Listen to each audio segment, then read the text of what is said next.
Welcome to the Social Media Church podcast. I'm Neil Smith. I'm joined by my co-host, Nick Runyon. Nick, welcome to the podcast. Hey, Nils. How you doing? I'm doing good. We are talking about something that you and I have talked about quite a bit offline as well, about the state of social media. And there are some interesting trends happening. There are a lot of opinions out there about people leaving social media, people being more engaged on social media than ever, people unhealthily engaged on social media. Nick, I'm curious what you're learning and seeing in the state of social media. Yeah, I love research reports, and they're always good for a headline too, which is typically how they come across, I think, our desks. But I saw something interesting the other day, humans are really good at recognizing patterns. And so I think just as you're scrolling through like thousands of posts, consuming a lot of media like you and I do, yep. I think we're both kind of noticing something that's popping up. So the first was Pew Research released a report last week that said it's on teens, social media, and technology. And we both have Gen Z humans in our homes. Yes. The big conversation in our house is like, Dad, can I play Fortnite? And I'm like, I don't know. What would Uncle Nils say? Uncle Nils would say, yes, let your kid do anything on digital. Anything is a stretch, but we are, I've got a 6-year-old and 8-year-old in our house, and we spend quite a bit of time in virtual reality. YouTube, we actually, yesterday, my daughter, we're creating a YouTube channel for our daughter. We've struggled with that quite a bit. But she's 8. She recorded her first YouTube video, and Katie and I processed through, is this too much information? We had said yes.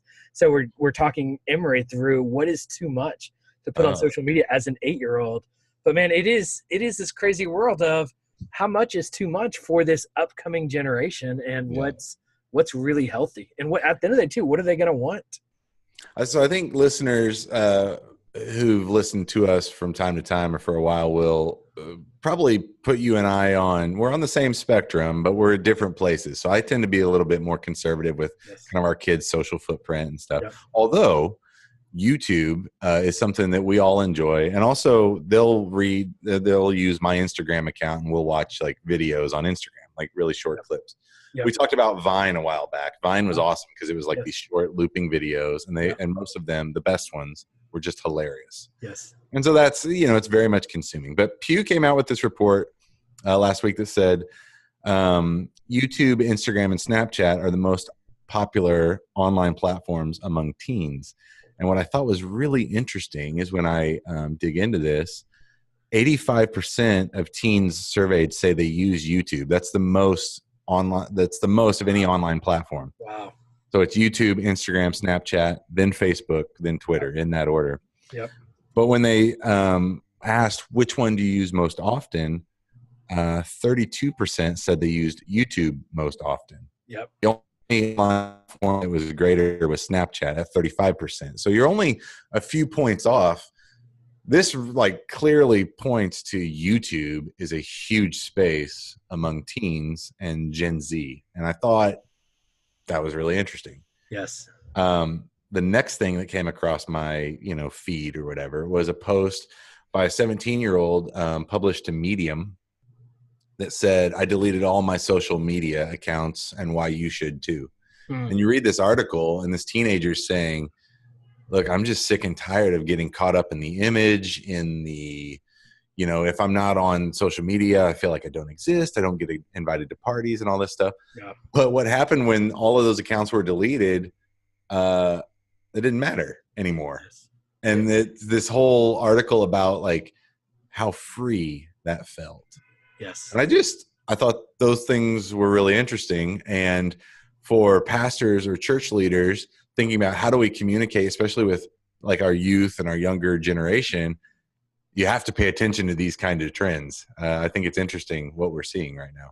Yes. I think as we think about younger people on social media, and you just think about the human development of kids, and I'm seeing my 8-year-old starting to deal with peer pressure at school, and starting to deal with just caring, about, I would say my kindergartner, she's friends with everybody. Their whole class is one big cluster of friends, and she maybe has one or two she's closest to. There's not a popularity contest yet. In second grade, there's a popularity contest. Oh, There wow. are real pressures of who are you hanging out with, who you're sitting next to at lunch, and then you start mixing into that as you get into middle school, social media. That you and I didn't deal with growing up, of how many followers did you have on Instagram? How many people hearted your Instagram post? How many subscribers do you have on your YouTube channel? It's a lot for teenagers and kids to deal with. I think in many ways, as much as I love social media, teenagers would be better to not have social media until they turn 18. I mean, there are certain thresholds, but it is a reality of how they're learning to interact and engage and connect. There are healthy states of it, but it is complicated. It is complex. There's no easy answer. This isn't a black and white. Teenagers shouldn't be on this, or young, even younger than. What I'm finding though on YouTube, and YouTube gets mixed into the language of social media, but the social side of YouTube is a fraction of what YouTube is. I think when you hear the level of engagement on YouTube, it's essentially the shows that are being created on YouTube. It's a content, a place. I mean, it's a search engine, but it's really where I think, kids are learning to watch television, and they're watching people play Fortnite. They're watching people do certain things on, basically reality shows. And I think where I see it getting really dangerous is the last 6 months, I have been a consumer of YouTube. And I've spent a whole night just studying Logan Paul. Like, why is he so popular? Or I'll watch a guy like PewDiePie. PewDiePie, I think, has the biggest following on YouTube. It's bizarre to me. I cannot understand. But I look at myself as a 15-year-old. Everything I did was bizarre as a 15-year-old to the 38-year-old me. Yeah. But yeah, it's just, but the content that's being created is unbelievably creative on YouTube. And so now when in the evenings, I probably have 30 minutes, 45 minutes I watch my favorite YouTubers and their show that they're creating on a daily basis, and curious what they're going to do, what they're going to say, where they're going with their show today. And I think that's the behavior that's being created. I feel like it's less about social though, when it comes to that generation engaging on YouTube. And it's more the content consuming behavior, because we had one place to consume content. Well, we had two places. We had the radio and we had the television. And those were our two places to get media. We didn't even have the internet growing up, where now they have their smartphone, they have the Apple TV, they have cable TV, they have, what unlimited, now even virtual reality. My kids spend 15 minutes a day probably with virtual reality headset on their head. Yeah. So the way that they're consuming media, I feel like that's the bigger deal here is how they're beginning to consume media. And then I think it's the types of media that then can come into their lives that's very significant.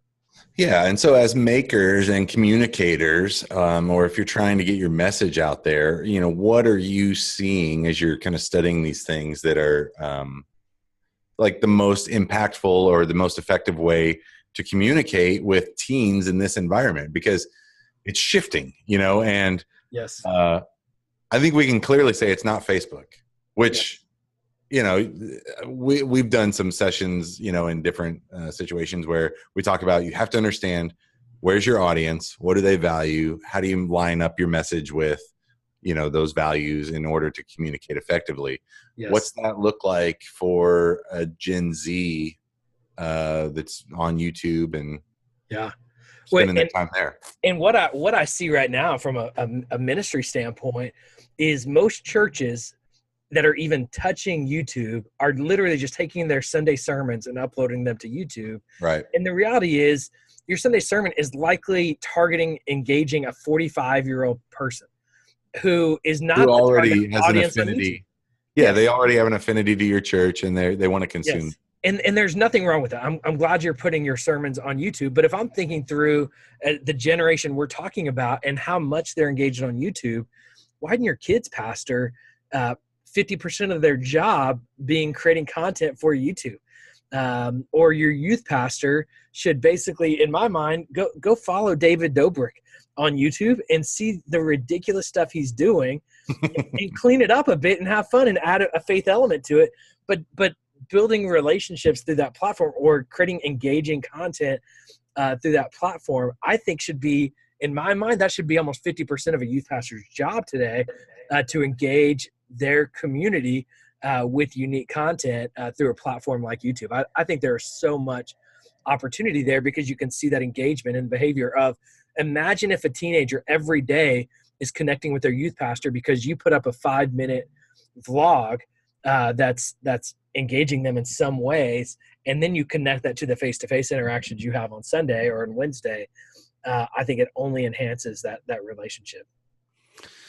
I think there's a interesting like strategy here too, where if you capture that video, so the world has been, I was at Mobile World Congress, I mean, in Barcelona. It's this huge tech event that happens every year. It's in February. This is probably 8 years ago. And the guy from the stage was with AT&T. He's like in charge of expanding AT&T's mobile network. Yeah. Now keep in mind, this is like 2010, 2011, somewhere in there. Yep. And he's like, video is driving mobile adoption globally. Yes. We've seen that for several years. Yep. Video is an interesting format because, I mean, you and I are recording video right now. Yep. We will post this video. We will rip out the audio. We'll upload that as a podcast. Right. You can cut out clips. You can cut out audio clips. You can put it into, 60-second posts in Instagram. Yep. There's a lot of great things that if you just get into the habit of being a video content maker, like what you're saying, yep. You can use that in so many different places, and there's a lot of time efficiencies that are gained there. Yes. I think about like our youth group experience. When I was a student in high school, I was invited by our youth pastor, he's like, hey, come help us do this. Yeah. And we would spend so much time creating like crazy games, ridiculous stuff.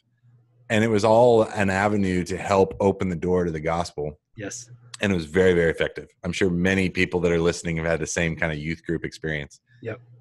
Take that and move that whole thing into kind of a production that is able to be watched by YouTube, and you expand your audience exponentially. I mean, and it's shareable content. So, talk about putting a tool in the hands of your youth group kids to reach their friends. Yes. If you're creating some hilarious videos or whatever, those are going to get passed around. Yes. And hopefully you're going to see more kids coming into your youth group. Yep. And that's when I look at these, and really I feel like this trend that's engaging that younger audience is the Vine audience, the Vine creators who have now moved to YouTube, like Logan Paul, like David Dobrik, that are doing basically like Chubby Bunny, on YouTube now, of what we did in youth group days of like those ridiculous games. And it's kind of the, like the Young Life, model of doing Young Life on the internet, and finding ways to engage this generation. And I think just preaching sermons on this platform, while you might reach a few people, you're not really going to build a community around that. And so, and then I think as you get into social media, then it becomes multi-channel of you're engaging them through that consistent content, but then you're building relationships on Instagram or you're connecting on those other platforms. And it's not easy, and it's a ton of work, but I think it's a different kind of ministry now that I think should be happening at every level. So I think if you're a senior adult minister, I think you should be on Facebook. Senior adults are engaged on Facebook. If you are a women's pastor, you should probably be on Instagram, Pinterest, and Facebook. And then if you're a youth pastor or even a children's pastor, you should be engaging on YouTube and Instagram. And I think there are these just opportunities now to engage in really incredibly healthy ways.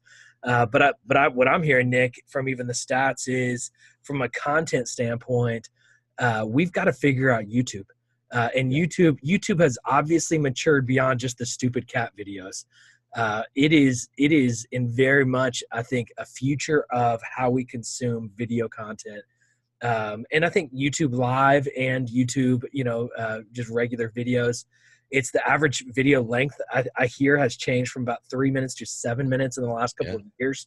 And so it's a massive, massive opportunity for churches, and especially to reach that next generation. I think it's a great opportunity. I think you and I are quick to come up with examples of people, like personalities that are doing it well. But I am hard pressed to think of like churches or youth pastors inside of a church or a youth group that's doing this really well, which means to me, there's a huge opportunity to be visible in that space. And just kind of a sidebar, it's not all about personal fame and visibility, but you have to have that visibility to gather that crowd, that audience together. And so just want to be clear on that. So I think some good tips there for people that are looking to, use YouTube and connect with teens in this generation. I mean, that's where it's at. It's also hilarious to me because YouTube is old. Like, it's been around forever. Yeah. It's the resurgence of YouTube. It is. It's well, and at the end of the day, YouTube has continued to reinvent itself. And so YouTube came around. Gary Vee got famous on YouTube by doing a wine show on a daily basis. Early days of YouTube, YouTube was basically just a website, and now it's an app, and now it's something that's watched a lot on televisions. YouTube TV is basically a cable provider. Yeah. YouTube is constantly adapting and adjusting. I've heard they shut down YouTube Red, which also speaks to their fact that they're willing to try things and then change them.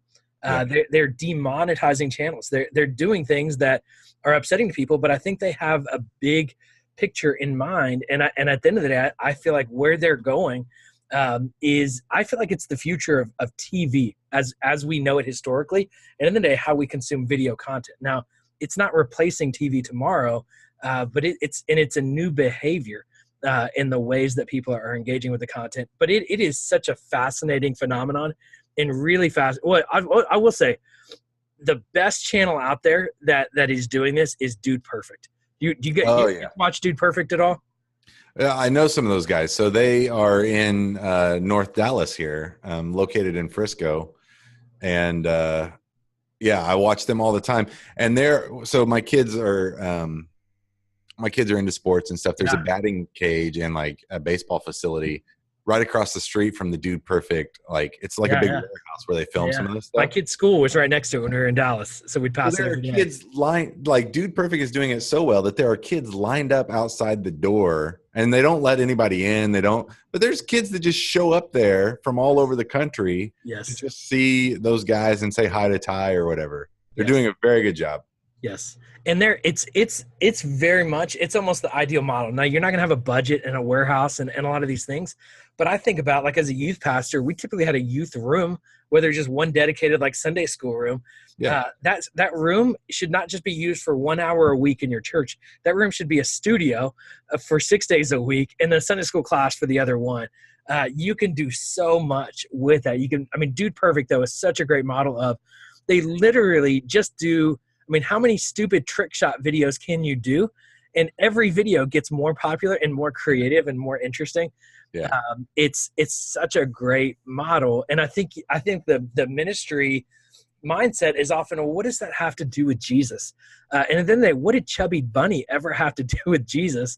What did the messy, eating Tootsie Rolls out of diapers game ever have to do with Jesus? It engaged a unique audience. And then you build a relationship through some of these ridiculous things. That's been a history of youth ministry done well. And I think YouTube can feel the same way, but don't just get on and preach Jesus. Build a relationship, engage a community, engage an audience, and then share about Jesus. Yep. Here's another thought on that. Here's what it has to do with Jesus is it's not the perception.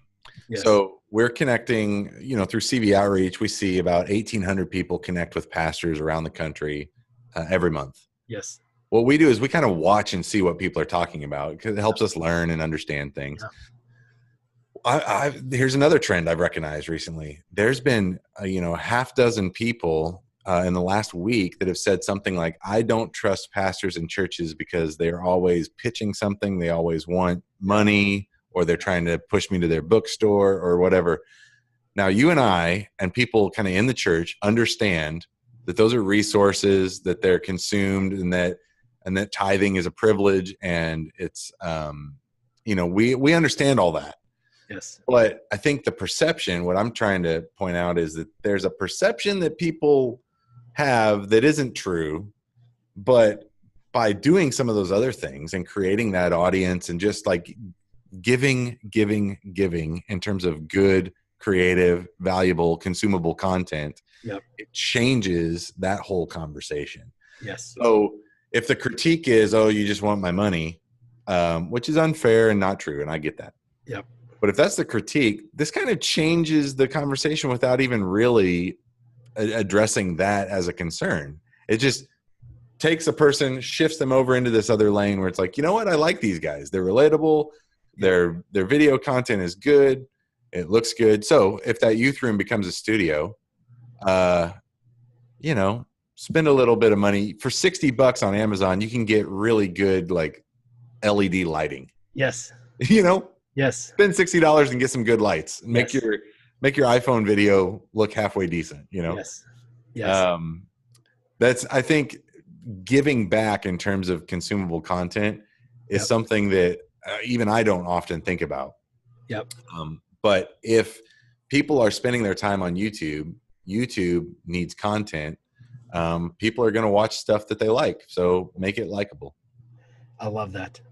It's it doesn't have to be rocket science, but I really love the practicality of this conversation. I mean, this is not where we plan to take the conversation, but the practicality of understanding the platform and how you can create content.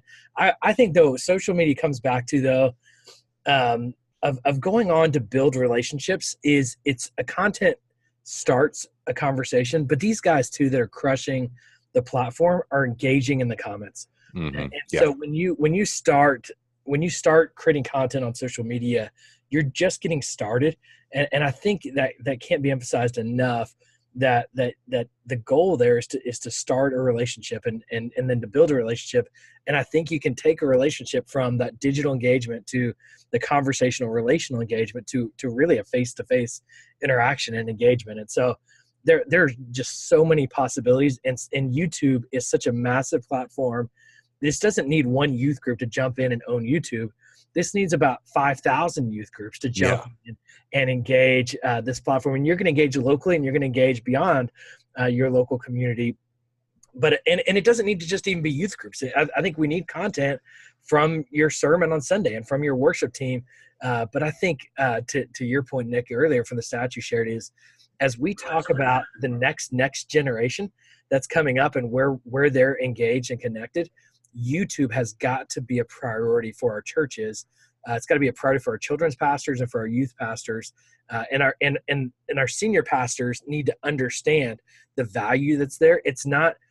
I still remember fighting the fights of why are you playing these ridiculous games with our executive pastor when I was a middle school pastor.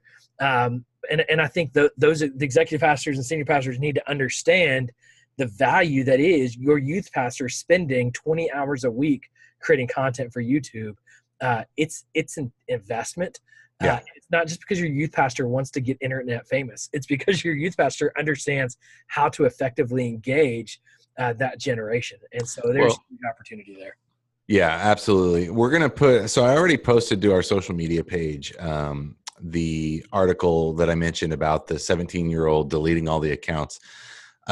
We'll also post this Pew Research article to the Facebook page and put it in the show notes. Yes. Unfortunately, if you're a youth pastor listening to this podcast and you want to share what Nils just said with your executive pastor, they're going to have to listen all the way to the end to get to that point.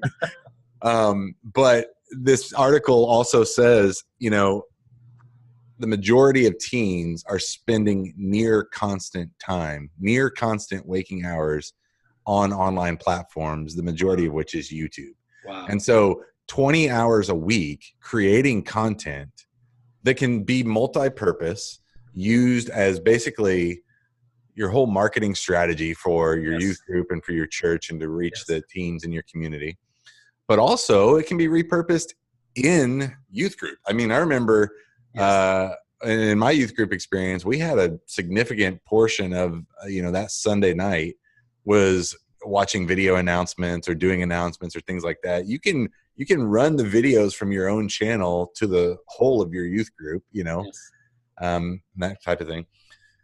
But I don't think 20 hours is unrealistic. I mean, is what I guess the point I'm getting to. I don't know if you thought about that intentionally or if it just rolled out of your mouth, but like if I'm spending half of my time thinking about how do I create valuable, engageable content to not only resource my current students, but attract new ones, I think that I would agree with you. That's a good use of time. I'm teasing that out because that is kind of a radical idea, what you just said. And I think it will be to certainly many senior pastors and executive pastors. If you are a senior pastor and executive pastor listening to this and you're nodding your head like, yes, this is what I've been saying, good for you. And send us an email. I'd love to talk to you more about that. Yeah, I would love to see too job resumes, or even a job description that a church puts out looking for youth pastor of YouTuber, or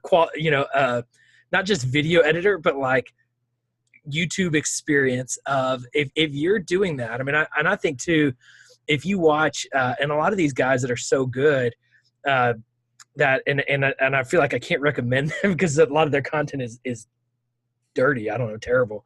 Yeah. But they're so creative. And as a youth pastor, I remember I had to learn. I was not naturally a gifted speaker, but I had to speak every week and I had to develop that skill. I was not a good game leader. And actually you can recruit some volunteers just like your YouTube channel. But I think even as a youth pastor, you need to be that person that can learn to engage through this medium, that can learn to engage through a camera and make personal engagement through a camera. That is the world that we're living in from a ministry leadership perspective. And that's a skill that our leaders and our senior pastors and our youth pastors and our children's pastors, they need to learn how to engage through a camera. And that feels unnatural. And a lot of times it feels like it's about them, and you're trying to become a TV preacher right. or whatever that perception might be.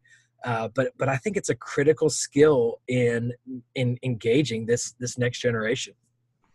I think this conversation could go on and on. As we sit here talking, I'm thinking of several other things like engage your students. But then what's that mean? Do I have to have like talent waivers and do I have to have parents sign off on, because I'm publishing this stuff on the internet, Yes. All sorts of things, maybe for another day. Just to wrap us up here, what are like your top 3 tips for somebody who's not doing this to really get started with like a church or a youth group YouTube channel? What are the biggest 3 things that they should think about? Okay, I'm curious to you. Same thing for you, Nick. The question come back to you is first thing is spend a week spending at least an hour a day on YouTube. So consume, and pay attention to who you think you need to target as a ministry leader. Pay attention to who you think they might be paying attention to and follow those YouTube channels and see what they're doing. And so just as I started paying attention to Logan Paul and David Dobrik, and I started following Logan Paul, which led me to Jake Paul, which led me to, and Casey Neistat and David Dobrik. So follow that, go down this path, let yourself go down a rabbit trail for at least a week to consume content, create content, kind of define that channel. You need to be creating, if you're going to create a YouTube channel, you need to be creating. Consistency is key, at least one video a week. So what is that one video a week? If you are a youth pastor, I think you should be targeting a video a day with a Sabbath. And so one day a week you don't post. Otherwise, you're posting one video a day. It might be a 2-minute video a day, but it's one video a day. But you need to target a minimum of one a week if you're going to start a YouTube channel. And then the third is, how are you going to build community? So you're not just creating content, you're building a community. Are you going to respond to comments? Are your volunteers going to do that? What is your path to engagement? What channels are you going to use? You're going to use Instagram, you're going to use email. Where are you going to move them from the content to community? What does that look like for you? Those are my 3 points. Nick, I'm curious your thoughts. I think it's really good. My first one, I'll lead with this because I think it piggybacks on what you're saying. if you're going to watch what your students are watching, and understand what they find interesting and what they're spending their time on, you have to translate that. The application then is what's going to be valuable content for them. So my first tip is just kind of this whole idea of know your audience and give them valuable content. Yep. And if valuable content are fail videos, then let's do fail videos. And you don't even have to create your own. Here's a free idea. My top 5 fail videos of the week. I mean, that could be like your Wednesday post. Genius. And all you do is just go find what everybody else is doing and slice it together. So, and I guarantee you I would watch that all day long. All day. Favorite Instagram account is Epic Daily Fails. I love it. Kids getting hurt is my favorite Instagram channel, by the way. That one's a good one. Yes. Tip number 2 would be production quality. And this, I think, is really down. You can go crazy on gear, but just spend a little bit of money on some decent lights. Yes. And you need at least 2 lights, different directions. Lots of good videos online about how to light a set and things like that. But just I think for under $100, you can make your video look pro just by better lighting. Yes. I didn't to add to that, Nick, production quality, what I found in the last 6 months paying attention, production quality matters. In the past, quantity trumped quality. Yeah. I think it's shifting. I think quality is trumping quantity. And I think production quality really does matter in YouTube. Yeah. My third thing would be, and for a number of reasons, involve your students. Yeah. Figure out what the challenges and barriers are to that and then solve them. But involve your students in some way, because I can say Phil Heller and Todd Bussey were my youth pastors in high school, and those guys changed my life by involving me in our youth group. And it's not just me. There's probably, a dozen guys that I can call up right now who are still active in their faith, have great ministries of their own, and they were all involved in youth group in like a real way. I mean, we were running the thing alongside with these pastors. So not only were they kind of teaching us in the faith, they were teaching us how to build your own ministry, how to share your own faith, I remember Phil told me like everything in youth ministry is borrowed or stolen, because we would make t-shirts that were like blatantly using logos of real companies, and we would, and they were hilarious. And he's like, that's no different than really marketing, So I think maybe I can credit my youth pastor with putting me on this marketing path. But involve your students. I think that's going to be huge, and not only for their own benefit, for your own ministry to them, but it's going to teach them kind of skills that are going to be necessary for when they roll out of high school and they go to college and they get into real world experiences. So there's a lot of challenges with it. Figure out how to solve those problems to get them involved. I love it. Great conversation, Nick. Thanks so much for your insights. Thanks everyone for listening to this episode of the Social Media Church podcast. Show notes available at socialmedia.church. And if you would, go to iTunes and leave a review or wherever it is that you're listening. Thanks for listening.